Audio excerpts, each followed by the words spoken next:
Hi hello friends super കൺപണി സീരിയലിൻ്റെ latest episode റിവ്യൂയിലേക്ക് എല്ലാ കൂട്ടുകാർക്കും സ്വാഗതം. അങ്ങനെ വരുണ് മാനസയുടെ റൂമിൽ തന്നെയാണ് കേട്ടോ ഉള്ളത്. അതിനുശേഷം തന്നെ പൂട്ട് പൊളിക്കാനും ആളറിയാതെ അകത്ത് കയറാനൊക്കെ എനിക്ക് നല്ലപോലെ അറിയാം മാനസേ. ഇനി ഞാൻ എങ്ങോട്ടും പോകുന്നില്ല, നമുക്കിവിടെ അടിച്ചു പൊളിച്ചങ്ങ് കഴിയാം എന്ന് പറയുന്നുണ്ട്. നിനക്ക് നിൻ്റെ വീട്ടിലേക്ക് പോകണ്ടേ എന്ന് ചോദിക്കുമ്പോഴത്തേനും എന്ത് ചെയ്യാനാ, നീയും എൻ്റെ കൂടെ ഉണ്ടെന്ന് അറിഞ്ഞതോടുകൂടി തന്നെ എൻ്റെ വീട്ടിൽ നിന്ന് എന്നെ പുറത്താക്കി. ഇനി എനിക്ക് പോകാൻ സ്ഥലമില്ല. അല്ലെങ്കിൽ നീ ഒരു കാര്യം ചെയ്യ്, ഇവിടെ വേറെയും മുറികളുണ്ടല്ലോ, ഒരു റൂം എനിക്കൊന്ന് ഒപ്പിച്ച് തന്നാൽ മതിയെന്ന് പറയുന്നു. നീ ഒന്ന് കടന്നു പോയിക്കേ വരുണേ എന്ന് പറയുന്നുണ്ട്. ഞാൻ പോവില്ല, ഞാൻ ഇവിടെ തന്നെ ഉണ്ടാവും. പിന്നെ പിന്നെ നമ്മൾ തമ്മിലേ ഒരേ വൈബാണ്, നമുക്കൊന്ന് ലിവിങ് ടുഗദറൊക്കെ ആയാലോ എന്ന് ചോദിക്കുന്നുണ്ട്. കടന്നു പൊക്കോളാം എൻ്റെ മുന്നിൽ നിന്ന് പറയുന്നു. ഞാൻ പറഞ്ഞത് സത്യമാടോ എന്ന് പറയുന്നു. അതിനുശേഷം തന്നെ ഹേമ വന്ന് വിളിക്കുന്നുണ്ട്, മോളെ മാനസി എന്ന് പറഞ്ഞിട്ട്. അയ്യോ പെട്ടെന്ന് പോയി ഒന്ന് വിളിക്കുമെന്ന് പറയുന്നു. ഓ വലിയ ശല്യമായല്ലോ എന്ന് വരുണും പറയുന്നുണ്ട് കേട്ടോ. അതിനുശേഷം തന്നെ തൻ്റെ ബെഡ്ഷീറ്റിൻ്റെ അടിയിൽ ഒളിപ്പിച്ച് നിർത്തുന്നുണ്ട് കേട്ടോ വരുണിനെ. മാനസ അതിന് ശേഷം തന്നെ ഹേമ വന്ന് തുറക്കുന്നുണ്ട് കേട്ടോ. എന്താ മോളെ എന്ന് ചോദിക്കുമ്പോഴത്തേനും എനിക്കൊന്നും പറയാനില്ല, മോള് വിഷമിക്കേണ്ട, ഇത് ഒരു തെറ്റൊക്കെ ഞങ്ങളുടെ ഭാഗത്തുനിന്നും ഉണ്ടായി, എല്ലാവരും മുന്നിൽ വെച്ചും നിന്നെ അപമാനിക്കേണ്ട ആവശ്യം ഉണ്ടായിരുന്നില്ല എന്ന് പറയുന്നു. എനിക്കിപ്പോൾ ഒന്നും സംസാരിക്കേണ്ട, അമ്മ എന്തായാലും ഒന്ന് പോയി, ഞാൻ കുറച്ച് നേരം കിടക്കട്ടെ എന്ന് പറയുന്നു. ഇപ്പോൾ വന്ന് ഞാനായോ തെറ്റുകാരി എന്ന് പറയുന്നു. എന്നാലും പോട്ടെ എന്ന് പറഞ്ഞിട്ട് പോകുന്നു കേട്ടോ. അതിനുശേഷം തന്നെ വീണ്ടും വരുൺ എണീക്കുന്നുണ്ട് കേട്ടോ. എന്തായാലും കൊള്ളാം, ഇനി നമുക്ക് ഇവിടെ തന്നെ അങ്ങ് താമസിക്കാം എന്ന് പറയുന്നുണ്ട്. ദേ എന്നെ ഭീഷണിപ്പെടുത്തിയാലുണ്ടല്ലോ, ഞാൻ വിളിച്ച് പറയും എല്ലാവരോടും, നീ വിളിച്ചിട്ടാണ് ഞാൻ ഇതിനകത്ത് വന്നതെന്ന്.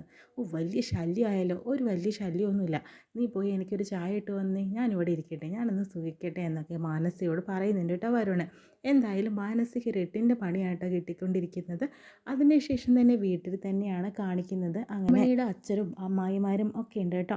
അതിനുശേഷം തന്നെ അലികയിൽ നടന്ന കാര്യങ്ങളെല്ലാം തന്നെ മഹിസാറ് പറഞ്ഞതിനനുസരിച്ച് അമ്മായിമാർ വിശദീകരിച്ച് പറഞ്ഞു കൊടുക്കുന്നുണ്ട് കേട്ടോ അച്ഛനോട്. എന്തായാലും കൺമണി ഉള്ളതുകൊണ്ട് നമുക്ക് എത്ര അഭിമാനമാണ് ഏട്ടാ, കാരണം അവളാണല്ലോ നമ്മുടെ എല്ലാ കാര്യങ്ങളും സംരക്ഷിച്ചു കൊണ്ടിരിക്കുന്നത്. പിന്നെ അവിടെ നടന്നിട്ടുള്ളത് ഒരു ചരിത്രമാണെന്നാണ് എല്ലാവരും പറയുന്നത്. അത്രയും ഗംഭീരമായിരുന്നു. വന്ന ക്ലയൻസിൻ്റെ മുന്നിലൊക്കെ അരമണിക്കൂർ കൊണ്ട് അടിപൊളി ഒരു ഡിസൈൻ ചെയ്യാൻ കൺമണിക്ക് മാത്രമേ സാധിച്ചുള്ളൂ. അതൊക്കെ വലിയ കാര്യമല്ലേ, നമ്മൾ സിനിമകളിലല്ലേ ഇങ്ങനെയൊക്കെ കണ്ടിട്ടുള്ളൂ. ഇതാ ഇപ്പോൾ നേരിട്ട് തന്നെ കാണാനും സാധിച്ചു. പക്ഷേ കാണാതെ തന്നെ ഇങ്ങനെയൊക്കെ പറഞ്ഞപ്പോൾ സന്തോഷം. അപ്പോൾ കണ്ടു നിന്ന ആളുകളുടെ അവസ്ഥ എന്തായിരിക്കും എന്ന് ആലോചിക്കാനേ വയ്യ. എൻ്റെ മോളുടെ ഭാഗ്യമാണെന്നൊക്കെ പറയുന്നു. അതിനുശേഷം തന്നെ കൺമണിയും കൂട്ടിക്കൊണ്ട് കൃഷി വരുന്നുണ്ട് കേട്ടോ.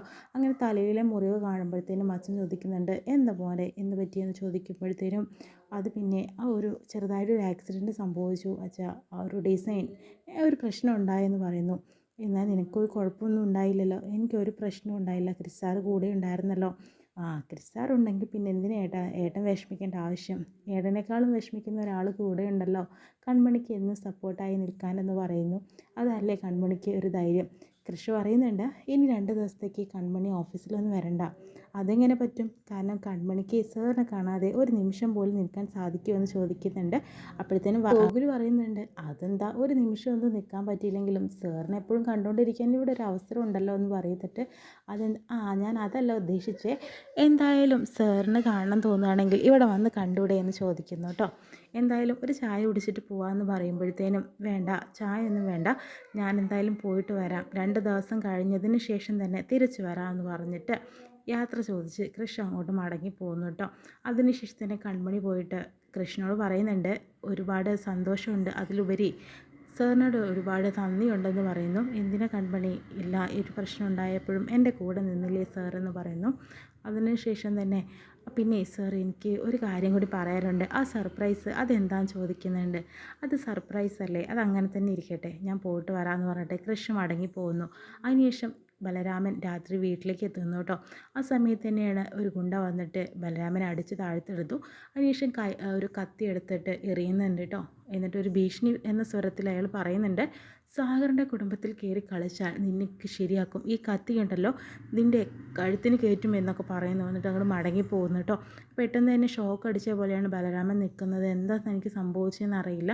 സാഗർ കുടുംബത്തിൽ കയറി കളിച്ചു എന്ന് പറഞ്ഞാൽ അച്ഛനാണോ ഇങ്ങനെ ചെയ്യിപ്പിക്കാനായിട്ട് വിട്ടത് എന്നൊരു സംശയം ഉണ്ടായി കേട്ടോ. അതിനുശേഷം തന്നെ ഭാഗ്യശ്രീ വരുന്നുണ്ട്. ഏട്ടാ എന്ത് പറ്റിയെന്ന് പറഞ്ഞിട്ട് പിടിച്ച് എഴുന്നേൽപ്പിക്കുന്നുണ്ട്. ഒരു ഗുണ്ട വന്നിട്ട് എന്നെ ഒന്ന് തല്ലാൻ നോക്കി, കത്തിയെടുത്ത് കുത്താനായിട്ട് നോക്കി. നമുക്ക് പോലീസിൽ അറിയിക്കാം. വേണ്ട മോളെ, പോലീസിൽ അറിയിച്ചാൽ അച്ഛനായിരിക്കും കുഴപ്പമെന്ന് പറയുന്നു. സാഗർ സാറിന് എന്ത് കുഴപ്പമുണ്ടാവുന്ന ഏട്ടൻ ഈ പറയുന്നത്? അച്ഛനായിരിക്കും എന്നെ കൊല്ലാൻ വിട്ടത്. സാഗർ സാറിൻ്റെ കുടുംബത്തിൽ കയറി കളിച്ചാൽ എന്ന രീതിയിലാണ് അയാൾ ഭീഷണി മുഴക്കിയതെന്ന് പറയുന്നു. അച്ഛൻ എന്നെ കൊല്ലാൻ തീരുമാനിക്കും. എൻ്റെ അച്ഛൻ ഒരിക്കലും എന്നെ കൊല്ലില്ല എന്ന് പറയുന്നുണ്ട്. എന്തോ ആവട്ടെ ഏട്ടാ, നമുക്കൊന്ന് പോലീസ് കേസാക്കി കഴിഞ്ഞാൽ അതെന്താണെന്നുള്ളത് തെളിയുമല്ലോ. വേണ്ട മോളെ, ഇപ്പോൾ ഒന്നും ചെയ്യണ്ട. ഏട്ടാ എന്താ ഞാൻ പറഞ്ഞ കേൾക്കാത്തെ? വേണ്ട മോളെ എന്ന് പറയുമ്പോൾ എന്തായാലും ഏട്ടൻ ടെൻഷൻ അടിക്കേണ്ട, നമുക്ക് ഈ രാത്രി ഇവിടെ ഇരിക്കേണ്ട, അകത്തേക്ക് കയറി പോവാന്ന് പറയുന്നു. അല്ലെങ്കിൽ വീണ്ടും ഗുണ്ടകൾ വന്നിട്ട് ഇനി എന്തെങ്കിലും പ്രശ്നം ഉണ്ടാക്കുന്നു. അനീഷ അകത്തേക്ക് കയറി പോകുന്നു കേട്ടോ. അങ്ങനെ സാഗറാണെങ്കിൽ ഒരു രഹസ്യമായിട്ടൊരു കോൾ വിളിക്കുന്നുണ്ട് കേട്ടോ. അതെന്താണെന്ന് വെച്ചിട്ടുണ്ടെങ്കിൽ, ഫോൺ ചെയ്തിട്ട് ഞാൻ പറഞ്ഞതുപോലെയൊക്കെ ചെയ്തിട്ടുണ്ടല്ലോ, എന്തായാലും എൻ്റെ ഈ ഫോണിലേക്ക് വിവരങ്ങൾ അറിയിക്കരുത്, മറ്റേ നമ്പറിലേക്ക് വിളിച്ചാൽ മതി, കാരണം ഇതാരും ഇവിടെ അറിയാൻ പാടില്ല, പറഞ്ഞതുപോലെ ചെയ്യണമെന്ന രീതിയിലൊക്കെ പറയുന്നുണ്ട് കേട്ടോ. ഇത് കേൾക്കുമ്പോൾ എല്ലാവർക്കും ഒരു സംശയം പോലെയായിട്ട് തോന്നുന്നത്. കാരണം സാഗറാണോ ബലരാമനെ കൊല്ലാൻ വേണ്ടിയിട്ട് ആളെ അയച്ചതെന്നുള്ളത്. പെട്ടെന്ന് തന്നെ വരുന്നത് കൃഷാണ് കേട്ടോ. എന്താ അച്ഛാ ഒരു കള്ള ലക്ഷണം എന്ന് ചോദിക്കുമ്പോഴത്തേനും ഒന്നുമില്ലടാ, എന്തോ പ്രശ്നമുണ്ട്, ഈ അന്തരീക്ഷത്തിൽ എന്തോ ഒന്ന് പുകയുന്നുണ്ടെന്ന് പറയുന്നു. എടാ ഒരു കാര്യമുണ്ട് എന്ന് പറയുന്നു. അപ്പോൾ ഇനി കൃപ അങ്ങോട്ട് വരുന്നുണ്ട് കേട്ടോ. വലിയൊരു സർപ്രൈസായിട്ടാണ് ഞങ്ങൾ നിൽക്കുന്നത്, അന്ന് ഡേറ്റ് മാത്രം കുറിച്ചാൽ മതി എന്ന് പറയുന്നു. എന്താണ് അതൊക്കെ പിന്നെ പറയാം എന്ന് പറയുന്നുണ്ട്. സാഗറാണെങ്കിലോ കൃപയോട് പറയുന്നുണ്ട്, എനിക്ക് കൃഷ്ണനോട് കുറച്ച് സംസാരിക്കണം എന്ന് പറയുന്നു. അതെന്താ ഞാൻ അറിയാൻ പറ്റാത്ത വല്ല കാര്യങ്ങളും സംസാരിക്കുന്നത്? ഉറപ്പായി എന്നോട് പറഞ്ഞേക്കണം എന്ന് പറഞ്ഞിട്ട് കൃപ പോകുന്നു കേട്ടോ. അതിനുശേഷം തന്നെ എന്താ അച്ഛാ പറയാനുള്ളത്? നമുക്ക് കമ്പനിയിലേക്ക് കുറച്ച് പൈസ അതിൻ്റെ ആവശ്യമുണ്ടെന്ന് പറയുന്നു. എത്ര വേണ്ടത്? 1 കോടിയോ 2 കോടിയോ? അതൊന്നുമല്ല വേണ്ടത്, 200 കോടിയാണെന്ന് പറയുന്നു. ഇത് കേൾക്കുന്ന ക്രഷ് ഒന്ന് നെട്ടുന്നുണ്ട്. എന്തു പറ്റി? കമ്പനിയിൽ എന്തെങ്കിലും പ്രോബ്ലം ഉണ്ടായെന്ന് ചോദിക്കുമ്പോൾ, കമ്പനിയിലെ പ്രോബ്ലത്തിൻ്റെ കാര്യമല്ല, ജയമോഹൻ നമ്മുടെ കമ്പനിയിലേക്ക് വേണ്ടി ഇൻവെസ്റ്റ് ചെയ്ത പൈസ, അതായത് 20 കോടി രൂപ അത് തിരിച്ചു കൊടുക്കണം. ഇപ്പോൾ പ്രശ്നമൊന്നുമില്ല, പക്ഷേ നമ്മുടെ ബന്ധത്തിനൊരു വിള്ളൽ വന്നു. ജയമോഹൻ അത് തിരിച്ചു ചോദിക്കുന്നതിന് മുന്നേ കൊടുക്കുന്നതായിരിക്കും അന്തസ്സെന്ന് പറയുന്നുണ്ട് കേട്ടോ. ഞാൻ എവിടെ നിന്ന് ഉണ്ടാക്കുമെന്ന് എനിക്കറിയില്ല, അത് പല കമ്പനിയിലേക്ക് നമ്മൾ ഇൻവെസ്റ്റ് ചെയ്തതാണ്, ബാംഗ്ലൂർ കമ്പനിയല്ല, അത് തിരിച്ചെടുത്താൽ കമ്പനിയുടെ താളം തെറ്റുമെന്ന് പറയുന്നു കേട്ടോ. അതിനുശേഷം അച്ഛൻ ടെൻഷൻ അടിക്കേണ്ട, പോകും വഴി ഞാൻ കണ്ടോളാം എന്ന് പറയുന്നു. എന്തായാലും അമ്മേനോട് ആ സർപ്രൈസ് എന്താ ചോദിക്കട്ടെ എന്ന് പറഞ്ഞു പോകുന്നു കേട്ടോ. പിന്നെയും ജയമോഹനെയും ഹേമയും കാണിക്കുന്നത്, ജയമോഹൻ എനിക്ക് കുറച്ച് സംസാരിക്കണം, എന്താ നിനക്ക് പറയാനുള്ളത്? ചെയ്തത് തെറ്റല്ലേ നമ്മുടെ മകളോട്? കാരണം എല്ലാവരുടെ മുന്നിൽ വെച്ചും അവൾ അപമാനിച്ചില്ലേ? ഒരു കണക്കിന് അവളുടെ മാത്രം തെറ്റാണോ? അല്ലല്ലോ. കാരണം വെച്ചിട്ടുണ്ടെങ്കിൽ അവരല്ലേ ഈ ഒരു പ്രപ്പോസലായിട്ട് വന്നത്. കൃഷ്ണനോട് അനുവാദം അവർ ചോദിക്കണമായിരുന്നു, അവർ ചോദിച്ചില്ല. ആദ്യം തന്നെ പ്രപ്പോസൽ കൊടുക്കുന്നത് ആൻറ്റിയമ്മ തന്നെയായിരുന്നു. പിന്നീട് അവൻ്റെ ഇഷ്ടം നോക്കാതെയല്ലേ ഇങ്ങനെ ചെയ്തത്. നമ്മുടെ മകൾക്ക് കിട്ടേണ്ട സ്നേഹം കിട്ടാതിരുന്നപ്പോൾ അവൾ പ്രതികരിച്ചു. ആരും പ്രതികരിക്കുന്നത് പോലെ തന്നെ അവൾക്ക് ദേഷ്യം കൊണ്ട് അവൾ ചെയ്തു. അല്ലാതെ എന്ത് തെറ്റാണ് നമ്മുടെ മോള് ചെയ്തത്? നമ്മളെ മോളെ നമ്മൾ തൊലിയൊരിച്ചില്ലേ, എല്ലാവരുടെ മുന്നിൽ അപമാനിച്ചില്ലേ? ജീവിതകാലം മുഴുവനും അവൾക്ക് ആ വിഷമം മാറുമോ?